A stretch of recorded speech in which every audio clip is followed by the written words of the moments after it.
Shalom, selamat malam pria-pria Kristen dimanapun Anda berada. Dan juga selamat malam untuk sahabat-sahabat yang mengajar ya. Hari ini kita ada di ibadah online PPK Gia Condrokusumo.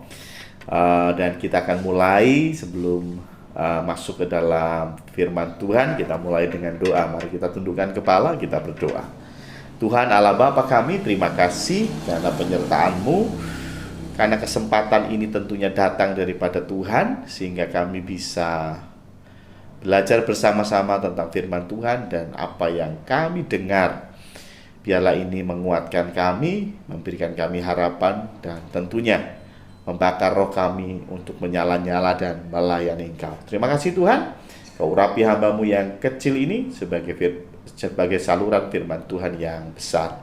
Hanya di dalam nama Tuhan Yesus Kristus kami berdoa. Amin. Oke, ya, jadi hari ini saya ambil dari perikop yang memang sedang saya baca sebagai bacaan saat teduh saya, yaitu dari Ibrani pasal yang kedua, ya. Dan seperti biasa saya jelasin dulu nih. Kitab Ibrani ini memang masih dalam perdebatan siapa yang menulis, ya. Ada yang mengatakan yang menulis Apolos, ada yang mengatakan yang menulis adalah Rasul Paulus, ada yang mengatakan yang menulis salah satu dari murid Paulus, dan banyak teori lain.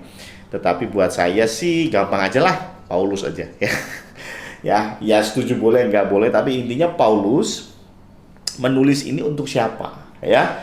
Nah, Paulus menulis ini karena dari kata-katanya, dari apa yang dikutip di situ terlihat bahwa pembacanya itu mengerti betul tentang Taurat. Sehingga bisa disimpulkan Paulus ini menulis surat ini kepada orang-orang Ibrani, ya, kepada orang-orang Ibrani. Dan orang-orang Ibrani itu dalam kondisi sedang dalam aniaya, masa aniaya. Dan Paulus ingin menyampaikan bahwa Yesus Kristus yang kita sembah ini lebih unggul dari apapun, ya. Nah, khususnya dalam Ibrani 2 ini disampaikan bahwa Tuhan Yesus itu lebih unggul dari malaikat, ya. Ini yang mau disampaikan oleh Paulus kepada orang-orang Kristen Ibrani yang saat itu sedang dalam penderitaan, ya. Nah, saya ambil satu ayat saja dari Ibrani 2 ayat yang ke-18, ya. Begini firman Tuhan, sebab oleh karena ia sendiri, oleh karena Tuhan Yesus sendiri telah menderita karena pencobaan, ya, maka ia dapat menolong mereka yang dicobai, ya. Jadi yang pertama kita belajar bahwa Paulus berkata bahwa Tuhan Yesus itu telah menderita. Perkara Tuhan Yesus menderita, kita semua sudah tahu. Tuhan Yesus menderita di kayu salib, itu klimaksnya. Tapi sebetulnya ada banyak penderitaan-penderitaan yang Tuhan Yesus hadapi. Dan salah satunya dikatakan karena pencobaan, ya. Kita tahu bahwa Tuhan Yesus dicobai oleh iblis 3 kali, ya. Jadi Tuhan Yesus ini adalah manusia yang dicobai. Oke, sebentar. Kenapa disebut manusia? Jadi inilah yang membedakan Yesus dengan manusia lain. Jadi Tuhan Yesus itu manusia atau Allah sih? Tuhan Yesus itu Allah yang menjadi manusia, ya. Allah yang menjadi, sekali lagi, manusia, daging, firman yang menjadi daging dan tinggal bersama-sama dengan kita. Jadi artinya kalau Tuhan Yesus dicobai, jangan berpikir Allah kok dicobai, ya, Tuhan kok dicobai, ya. Yang dicobai adalah kemanusiaannya. Makanya kalau kita baca di pasal ayat-ayat sebelumnya di pasal 2 dikatakan bahwa dalam waktu yang singkat Tuhan Yesus ini dibuat menjadi lebih rendah dari malaikat, ya. Ingat tadi saya bilang bahwa Paulus sedang memberi pengajaran bahwa Tuhan Yesus ini lebih unggul dari apapun, termasuk dari malaikat. Nah, tetapi ada beberapa ayat yang mengatakan bahwa Tuhan Yesus ini dalam waktu yang singkat dibuat lebih rendah dari malaikat. Yaitu jadi apa? Manusia. Ya, karena itu dia dicobai dalam kemanusiaannya, ya. Ketika lapar, ya lapar itu manusiawi, ya. Allah nggak mungkin lapar, ya. Jadi yang dicobai adalah kemanusiaannya, ya. Jadi yang pertama kita belajar bahwa adalah sebab oleh karena ia sendiri telah menderita karena pencobaan, maka ia dapat menolong mereka yang dicobai. Ya, saya nggak tahu para pendengar apakah saat ini sedang menderita. Apakah penderitaan Anda ini karena pencobaan? Nah, perlu dipahami dulu, penderitaan itu macam-macam, ya. Nggak semua penderitaan itu karena pencobaan. Ya, maksud daripada pencobaan itu adalah jadi ada faktor lain yang membuat kita menderita. Jadi penderitaan itu yang pertama bisa karena ulah kita sendiri.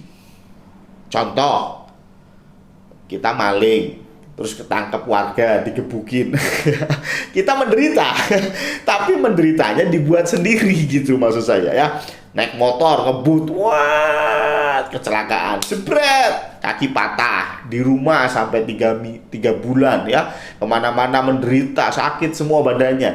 Itu juga karena kesalahan kita. Itu bukan pencobaan, ya. Itu bukan pencobaan, itu salah dewe, ya. Kenapa kita tidak hati-hati, kenapa kita tidak seturut dengan firman Tuhan? Tetapi ada juga penderitaan yang berasal dari pencobaan, ya, dari pencobaan. Nah, pencobaan itu dalam Yakobus dikatakan bahwa pencobaan itu bukan datang dari Allah, tapi pencobaan itu datang dari si setan, ya.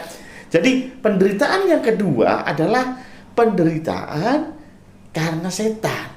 Ya, kita nggak bikin salah, kita nggak bikin problem, tapi setan bikin kita menderita untuk mencobai kita.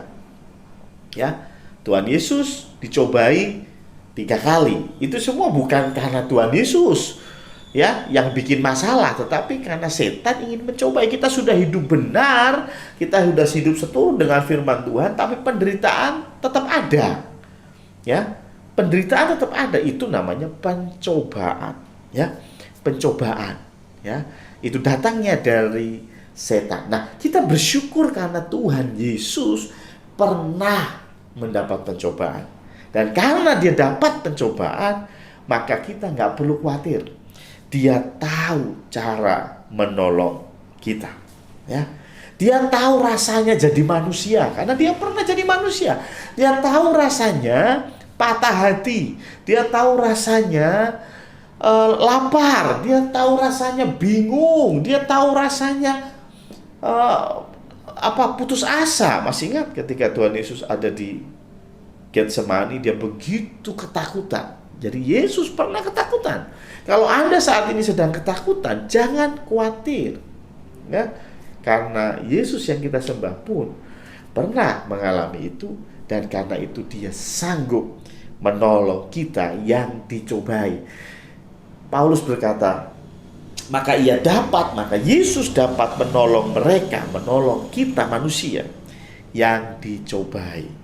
Ya, ketika kita dalam pencobaan, jangan salahkan orang lain, jangan salahkan diri kita, tetapi minta pertolongan Tuhan. Tuhan akan berikan kekuatan. Yang kedua adalah, kalau kita mundur 1 ayat, itulah sebabnya, ayat 17 ya, maka dalam segala hal ia harus disamakan dengan saudara-saudaranya. Ya, siapa saudara-saudaranya? Kita manusia, ya. Jadi Yesus itu harus disamakan. Kenapa sih Allah itu harus jadi manusia? Karena yang berdosa adalah manusia, yang mati harus manusia. Betul? Ya. Jadi ketika Yesus itu jadi manusia, Allah yang jadi manusia, alasannya karena memang yang harus mati manusia. Wah, manusia kan banyak. Tidak harus Yesus jadi manusia, tidak harus Allah jadi manusia. Ya, siapalah. Nih, Pak Samuel nih, kan manusia. Ya, sama Pak Samuel aja yang disalib gitu. Nggak bisa, ya. Kenapa? Karena syaratnya untuk menebus dosa, 1 dia harus manusia, kedua dia harus tidak berdosa. maaf, saya berdosa. Karena itu saya nggak bisa disalib menggantikan orang yang berdosa, karena saya sendiri harusnya disalib. Ya, saya nggak bisa menggantikan orang lain yang bersalah karena saya sendiri bersalah, gitu ya. Karena itu Yesus menjadi manusia dan harus jadi manusia yang seutuhnya. Makanya ada yang tanya ke saya, kenapa sih kok Tuhan Yesus harus lahir? Kita kemarin merayakan Natal lahir. Kenapa sih Yesus harus lahir? Loh, kalau Yesus tiba-tiba ada, celing langsung ada, itu namanya bukan manusia, itu namanya jin. Ya kita nggak percaya jin ya, kita nggak percaya jin. Tapi maksudnya ini bukan manusia betulan, ini manusia jadi-jadian, gitu ya. Betul nggak? Iya. Kok tiba-tiba langsung gede, kenapa nggak kecil? Kenapa kok kecil dulu, nggak langsung besar aja? Gitu ya? Ya nggak lucu dong. Masa hamil lahiran terus tiba-tiba langsung besar, langsung dewasa? Nggak mungkin. Itu namanya manusia aneh. Ya bukan manusia yang normal, bukan manusia seutuhnya. Nah, termasuk di dalam sini adalah ketika manusia ini, karena kutip ya, manusia ini betul-betul jadi manusia dan dia seturut dengan jalan Tuhan, maka dia pasti dicobai. Saya ulangi ya, kalau Yesus ini sebagai manusia dan manusia yang Yesus itu adalah manusia yang seturut jalan Tuhan, seturut dengan perintah Bapa, maka pasti dia dicobai. Ingat, pencobaan datang dari setan, ya. Jadi kalau hidup saya, hidup Anda tidak pernah mengalami pencobaan, jangan-jangan kita sudah temennya setan. Ya, jangan-jangan kita temen sobatnya setan, sehingga kita nggak perlu dicobai lagi, gitu ya. Tapi kalau hidup Anda menderita karena pencobaan loh ya, bukan menderita karpe dewe ya, menderita karena pencobaan, kamu sudah melakukan yang baik, kamu melakukan yang apa yang Allah suruh, dan engkau mendapatkan penderitaan, saya mau bilang itu pas, itu benar. Kalau engkau seturut dengan perintah Allah tapi jalanmu lempeng-lempeng aja, yang jadi pertanyaan, jangan-jangan Anda salah jalan. Bukan jalan Allah yang kau lalui, tapi jalan setan. Makanya nggak perlu dicobai. Ya, karena itu bersyukurlah ketika kita di dalam hidup ketemu dengan pencobaan. Kenapa bersyukur? Bukan karena masalahnya banyak, bukan, tapi bersyukurlah. Karena memang itulah seharusnya. Itulah tanda bagaimana engkau berjalan di jalan Allah. Ingat, pencobaan, penderitaan harus datang dari setan, bukan dari dirimu sendiri. Ya, karena kamu melakukan sesuatu yang salah, ya itu sih wajar, nggak perlu diperbincangkan ya.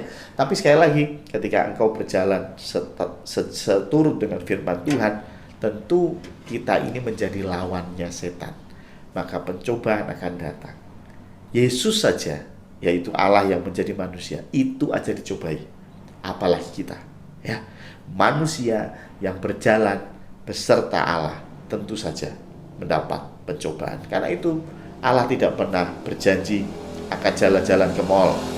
Tuhan tidak pernah berjanji akan jalan-jalan ke Ketep lihat pemandangan yang indah. Enggak. Tuhan bahkan bilang bahwa sekalipun kamu berjalan dalam lembah kekelaman, gada dan tongkatku akan menghiburmu. Ini kata-kata Tuhan. Ya.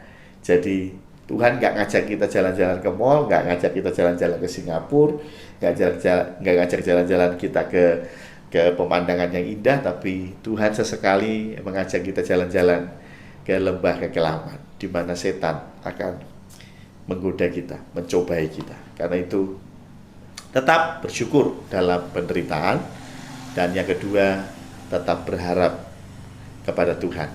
Karena seperti ayat 18, Dia sanggup menolong kita yang dicobai. Tuhan memberkati. Amin. Mari kita tundukkan kepala, kita berdoa. Oh, sebelum berdoa, saya kasih informasi update terbaru ya. Puji Tuhan, hari Senin kemarin pemuda yang sudah positif ya, saya kayaknya kemarin sudah kasih info itu hari Selasa ya, bahwa pemuda ini positif COVID-19. Dan puji Tuhan, keluarganya dites dan hasil tesnya dua orang negatif tapi mamanya positif ya. Karena itu dua orang ini isolasi mandiri, jadi kita punya PR mendoakan anak dan mama ya, ibu dan anak ini ya, supaya Tuhan jamah dan Tuhan sembuhkan seperti 5 jemaat lain yang sudah Tuhan pulihkan. Ya, kita doakan untuk itu dan kita juga akan berdoa untuk firman Tuhan. Mari kita tundukkan kepala, kita berdoa. Tuhan Allah Bapa kami, terima kasih penyertaan-Mu yang sempurna, dan kami bersyukur Tuhan, walaupun di tengah-tengah kondisi yang tidak mulus, ada banyak tantangan, terlebih kondisi COVID-19 yang semakin merajalela. Kami bersyukur Tuhan karena kami dikuatkan melalui firman Tuhan bahwa Tuhan sanggup menolong kita yang dicobai. Biarlah kami tidak gentar berjalan di jalan Tuhan, walaupun ketika kami berjalan di jalan Tuhan, pasti kami mendapatkan pencobaan dari si jahat. Tetapi kami yakin dan percaya, penyertaan Tuhan tetap ada pada kami. Terima kasih Tuhan firman yang sudah kami bahas, sudah kami baca, dan biarlah ini menjadi modal kami untuk terus berharap kepada Tuhan. Kami juga berdoa Tuhan untuk ibu dan anak yang positif terkena COVID-19. Kami berdoa, Engkau berikan kasih karunia-Mu, Engkau berikan penyembuhan-Mu, pemulihan-Mu, sehingga mereka berdua bisa segera pulih dari infeksi yang ada, infeksi virus yang ada. Kami bersyukur juga kalau dua orang ini tidak ada gejala, sehingga mereka tidak merasakan sakit, tetapi kami tetap berdoa Tuhan supaya Engkau yang berikan mereka kekuatan.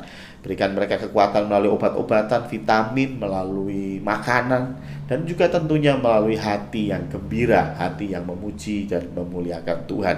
Kami juga berdoa untuk suami dan adik yang tidak terkena COVID. Engkau juga yang kekuatkan mereka sehingga mereka juga terus bisa melayani, merawat kedua orang yang terkena. Dan disinilah keindahan Tuhan, yaitu bagaimana ketika satu keluarga saling membantu, saling menolong, dan itulah yang Tuhan mau. Terima kasih Tuhan, terima kasih.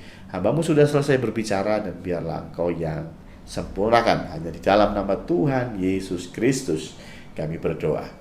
Amin.